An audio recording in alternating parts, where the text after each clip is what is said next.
All right, guys, Mike McFarland here. Going to give you a rundown for Wednesday, March 10th. Today the 10th, I think today's the 10th. It should be the 10th. Anyways, it's Wednesday. Oh, boy. We're just getting started this year, folks. So we're only a couple weeks into the season, and the season lasts all the way through July. Are we having fun yet? All right, we talked Monday. Yesterday and today, the lake is now stabilized. Okay, they must have shut the gates. And right here, we're going to put a big old S for stable. Okay, stabilized. That changes everything. Water level stabilized at 402.71. That's basically about 3 inches below full pool. 0.28-ish, somewhere in that range. 0.29 below full pool. It's not bad, buddy. Going into the spring with a full lake. The fish are starting to bed. I found water temperature today all the way up to 61.9 degrees. In fact, once it shuddered up to 62 degrees. Remember that smallmouth and largemouth both typically will come in to spawn somewhere around the 58 to 62. Smallmouth's a little earlier. We don't got smallmouth in Lake Fork, but I have the water parameter for them to come in for bedding. The deal is where they're bedding is dirty water. You can't see them, okay? It's not everywhere. It's just special places, the first secluded areas that those fish go to. Mostly sheltered water. And because you can't see them, you have to fish slow, all right? Today, huge winds. Could not fish the patterns that I normally do. Had to audible, had to go to the other side of the lake and not run from the wind, but kind of run from the vicious 19 mile an hour sustained 3 and 4 foot rollers on the west side. Too big of water to be offshore in, especially with clients. So I kind of audibled backwaters the whole day. And man, it was a grind. Learned a lot about the backwaters. Again, come to a 100% conclusion that their fish are on beds back in Glade, back of Running Creek, Coffee Creek, on the east side in specific areas. You're not going to see them unless you got live scope and or you fish very, very slow. All right. What am I doing? The bites that we got today came on flipping small baits. Okay. The Strike King cutter worm. Caught a few of them that. Colors kind of don't really matter. Blacks and blues. Bomba bugs real good. Red bugs real good. Okeechobee craws hard to beat this time of year. The best color is just a simple black and blue. Even if you're throwing a jig right now. It's dirty water. Black and blue. It's hard to beat. So the V&M chopstick, black and blue, and or Texas smoke. Okay?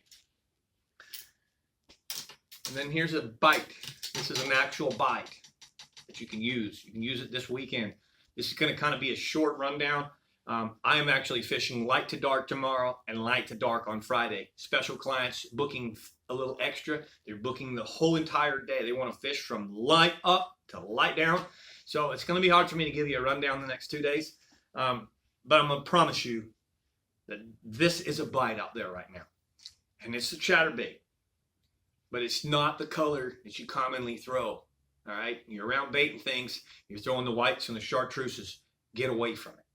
Get away from it and throw the sungill color. Mainly green pumpkin, dark green pumpkin with a little bit of orange.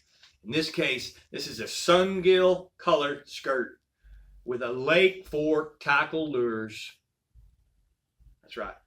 Sungill trailer. That's a 3.5 live magic shad. That right there. If you stick with it and you fish it 0 to 5 feet around all the stumps where you would think those bass are spawning, you can catch them. And you can catch them pretty good. Okay? Shh. Don't tell nobody. All right. That's kind of the gist of the rundown. Some more big winds tomorrow.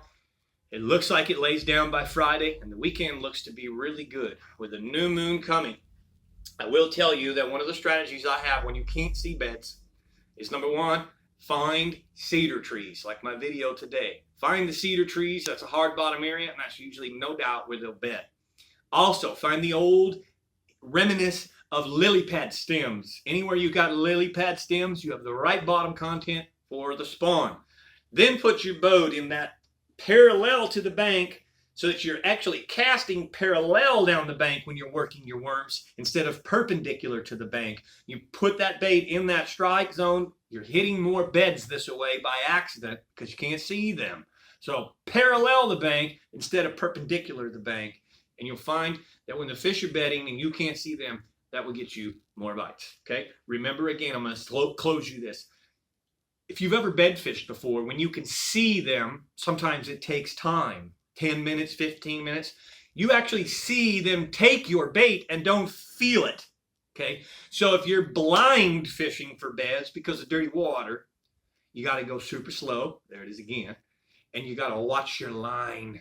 Your line will twitch. Most of the time, watch it swim off. Okay, the fish that we did get today, a couple of them actually swam off.